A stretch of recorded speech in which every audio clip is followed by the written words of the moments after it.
Nowadays, PETA, the People for the Ethical Treatment of Animals, is a household name, but this wasn't always the case.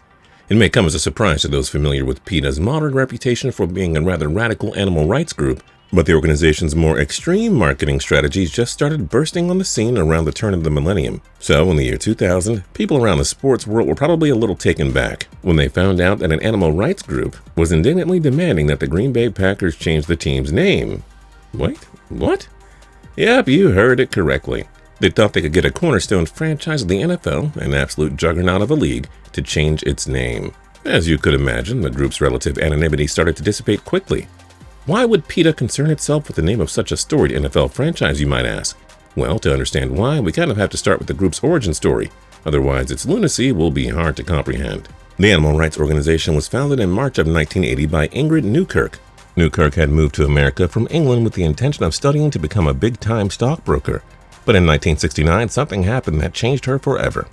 Newkirk had found some abandoned kittens on the street and carefully gathered them together to bring them to an animal shelter. But when she got there, she was floored by the conditions of the shelter. Soon after, Newkirk became an animal protection officer for Montgomery County, Maryland, and by 1976 she was the head of animal disease control in Washington, D.C. In 1980, she met Alex Pacheco, a political science student at George Washington University who was volunteering at the shelter that she worked at. The two animal lovers fell for each other and moved in together. In March of that year, Newkirk convinced Pacheco to form what we now know as PETA. At that point in time, it was just 5 people in a basement. Now, the entity has over 400 paid employees and clears millions of dollars in revenue each year. Although it is impressive, it does make you wonder what exactly PETA's priorities are, especially considering that it is a 501c3 or a non-profit. Seems a little suspect. Anyway, the organization first started gaining some serious notoriety for its role in the widely publicized Silver Spring Monkeys case. Pacheco famously snuck into the facilities at night to take pictures of unscrupulous experiments that the researchers were conducting on living monkeys. The couple turned the information over to the police, and in 1985, officials raided the Behavioral Research Center that was conducting the research, ultimately finding enough troubling evidence to convict the lab founder on 6 counts of cruelty to animals. The case would go through 10 years of appeals that ended up being highly publicized because of both sides' propensity to fight through the media. Although the convictions ended up getting overturned, this 10-year bout caused PETA to skyrocket. And by 1991, the organization had 350,000 members, 100 employees, and an annual budget of over $7 million. PETA's actual intentions are a heavily debated subject between supporters and critics, especially as the organization's public relations and marketing tactics have continued to shift from aggressive to abhorrent. Sure, they have done some good, helping to reform some of the less humane animal testing industries by organizing boycotts on massive corporations like Avon, Dow Chemical, General Motors, and many others. But all too often, PETA ends up jumping the shark with its more radical strategies. I mean, the folks at PETA have released some pretty messed up ads in their day, including one exhibit in 2003 that used disturbing imagery to liken animals to Holocaust victims. So yeah, for a bunch of people who love to play up their moral superiority, their moral compasses are pretty poorly calibrated sometimes, if you ask me. Okay, so now you have a pretty clear view of the good, the bad, and the ugly of PETA. So let's get into the time when the powers that be set out to change the name of the Green Bay Packers. On June 27, 2000, the Associated Press broke the news that PETA had written Green Bay Packers president Bob Harlan a letter explaining that the organization simply had to change its name. Why? Because PETA felt that the name Packers promoted violence and bloodshed, as the name refers to meat packers or those who work in slaughterhouses, which, oh by the way, just happens to historically be the economic backbone of the area. So yeah, why wouldn't they want to change it? Don't get it twisted though. PETA didn't want to just demand a change without providing some hilarious alternatives. Vegetarian campaign coordinator Bruce Friedrich suggested to Harlan that they could rename the team the Green Bay Pickers, referring to picking fruits, vegetables, and other crops. Can you imagine the reaction from the franchise's very heartland following if they tried to change the name to the Pickers? There might actually be bloodshed. Another winning suggestion Friedrich told Harlan to go with was the Green Bay Six Packers, referring to the state's brewing history. Okay, but the Six Packers the fans might not actually hate. I think it's kind of cool. But come on! Harlan shared the same sentiment and concisely defended something he probably never thought he'd have to: Green Bay's namesake. He released a statement saying, "We've been the Packers since 1919, and this is the first time anyone has suggested that we change our name. We like our name, our tradition." This was a pretty measured response for a person whose life passion was being assailed. Think about some of the other ownership personalities in the NFL. Imagine what Jerry Jones would have said if PETA came after him and his beloved Cowboys. freaking Dan Schneider out of Washington. That guy has epitomized the out-of-touch reaction you might expect from some of the NFL executives, with his utter indifference to the justified protests about his franchise's name. By the way, Peta might want to thank its lucky stars that they didn't end up coercing Green Bay to change names to the Six Packers, as the request strangely coincided with an incident that had Peta actually come under fire for feuding with MAD, or Mothers Against Drunk Driving. The feud started when Peta started going to colleges around the Virginia area with its Got Beer campaign, which parodied the famous Got Milk campaign.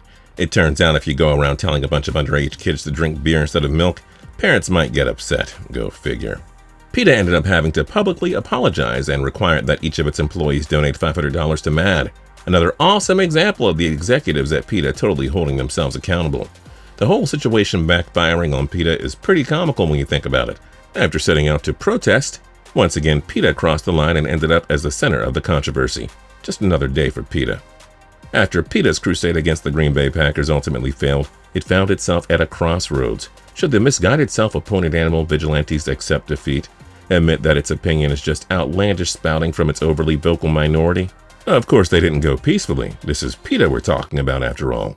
After sitting around strategizing for a year or so, Dan Shannon, Peta's vegan outreach coordinator, and yes, that's actually a different position from vegetarian campaign coordinator, had an idea that was almost as unoriginal as his job title. Shannon launched a campaign targeting a number of high schools that were located in meatpacking districts around the U.S. and happened to use the name Packers for their school sports teams. Listen to this outrageous excerpt from a letter that they sent to the principal of Omaha South High School. Many of the animals packed in Omaha are cattle who are dehorned, branded, and castrated without anesthetics. These sensitive animals are then slaughtered by being hung upside down and having their throats slit by packers. This is not exactly an occupation to cheer for, just a little dramatic for my liking. Shannon went on to say that people think it's funny, they appreciate that we're trying to have a sense of humor. Yes, Mr. Vegan Outreach Coordinator, surely the good people of Omaha, Nebraska, many of whom rely on the meatpacking industry for their livelihood, got a good old chuckle from this stunt. Peta is painfully reminiscent of the middle school class clown who just never knew when to stop, every once in a while making a decent point or a clever joke. But the bulk of the time they're driving everyone around them absolutely crazy. This story may not be earth-shattering in the context of 2019. There are protests for seemingly everything nowadays. Hell, almost every protest ends up being protested too, but at the same time this is truly uncharted territory. Unfortunately, Peta is still thriving today, albeit in the form of a group of meme-wielding, attention-seeking lunatics who will go to extreme lengths to perpetrate the notion that meat is murder, but they still manage to make headlines far too often. Let's check out a short list of some of the organization's more absurd stunts in recent memory. In August 2011, Peta announced that they would be launching a softcore pornography website. Peta spokesperson, Lindsay Rajd, told the Huffington Post, "We try to use absolutely every outlet to stick up for animals," adding that, "We are careful about what we do and we wouldn't use nudity or some of our flashier tactics if we didn't know they worked."